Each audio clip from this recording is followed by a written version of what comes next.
We all know right now that there's a great international financial meltdown. So I wanted just to make one important distinction, is that many people are aware that we are all in for a very rough time, apparently, for a couple of years or maybe even longer. Some people say it's going to be much worse than we think. Some people say that's not true. We don't really know, but we're aware that we're all in for hard times. Now, I want to make an important distinction here. There's the distinction between the instinct or the impulse to survive and the instinct or the impulse to evolve.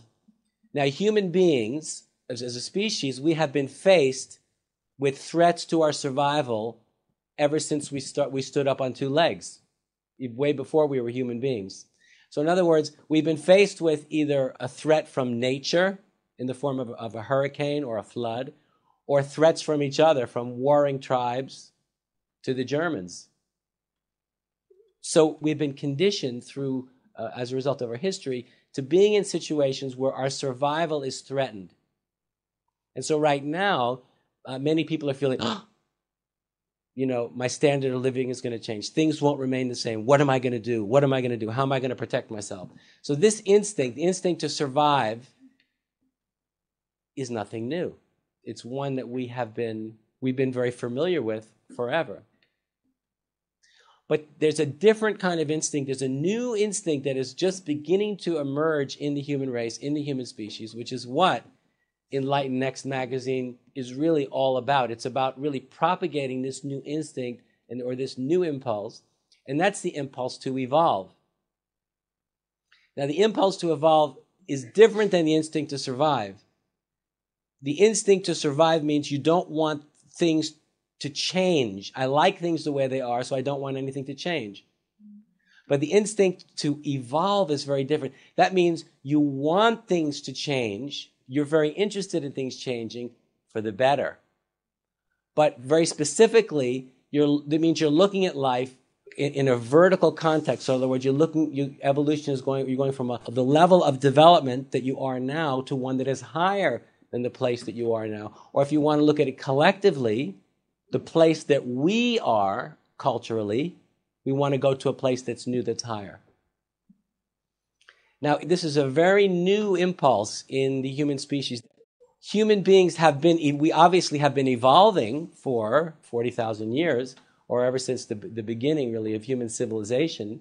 If we obviously look historically, we are very different than we were 20,000 years ago, 10,000 years ago, 5,000 years ago, 2,000 years ago, 1,000 years ago, 500 years ago, 200 years ago even.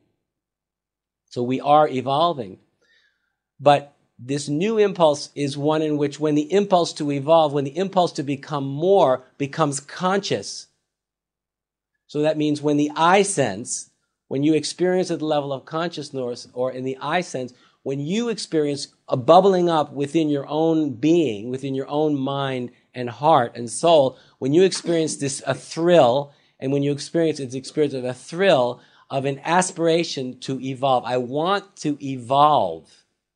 I want to evolve. And especially if you begin to see that your own personal evolution is the evolution of our whole species. Because you remember, 14 billion years ago, nothing existed. Then suddenly there was a big burst. There was an explosion.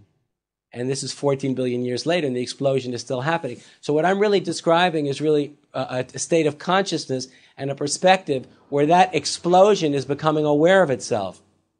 In evolutionary enlightenment, the explosion that took place that began 14 billion years ago, is awakening to itself, is becoming aware of itself. And when the individual in the 21st century at the leading edge realizes this, recognizes this, and then takes responsibility for it, you begin to realize that it's really up to you to make this world a different place.